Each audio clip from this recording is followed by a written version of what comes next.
मेरा नाम विनोद हरजाई, मैं लखनऊ से आया हूँ। जैसे कि बाल सचिन ने कहा था कि हम नवाबों के शहर से हैं।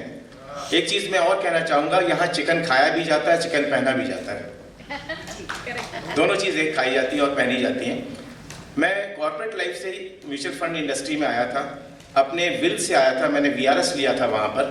और यहाँ आकर के जब मैंने देखा कि मैं कुछ बिजनेसमैन को मिला, क्योंकि मैं बिजनेसमैन से ही ज़्यादा मिलता था वहाँ पर, हमारे कॉर्पोरेट के लोग होते थे, तो उनको ROI निकालनी नहीं आती थी, रिटर्न ऑन इन्वेस्टमेंट। उन्हें ये नहीं मालूम कि जिस जगह पे वो रह रहे हैं, अगर वो किराए पे हो तो उसकी क्या वैल्यू होगी।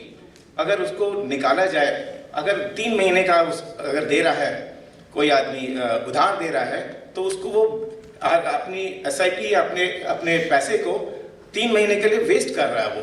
तो इस तरीके से जब मैंने ROI निकलवानी शुरू करी, तो मैंने उनको कहा कि आप जो पैसा ले रहे हैं वहाँ से, वो उसको आप थोड़ा थोड़ा करके आप 1-1 महीने की दीजिए, आप उसको उधार दीजिए और उस पैसे को आप अपने बिजनेस के अंदर लगाइए। वहाँ से उन्होंने धीरे धीरे करके SIP शुरू की। और वहाँ पर जब मुझे मालूम चला कि इनकी कुछ प्रॉपर्टीज़ हैं जिनके से किराया आता है, उस किराए को जब मैंने कहा कि ये कहाँ डालते हैं आप, तो उन्होंने कहा कि ये किराया भी हमारा उसी में बिजनेस में चला जाता है। तो हमने कहा आपकी ROI और नीचे आ गई। जब उन्होंने उनको कहा कि कम से कम आप 1 साल तक मेरे साथ में इस 6 लाख रुपए को SIP के रूप में दे दोगे तो इसका वेल्थ क्रिएशन 1 होगा। तो उन्होंने कहा कि इसमें हमारे को बिजनेस के अंदर प्रॉब्लम आएगी।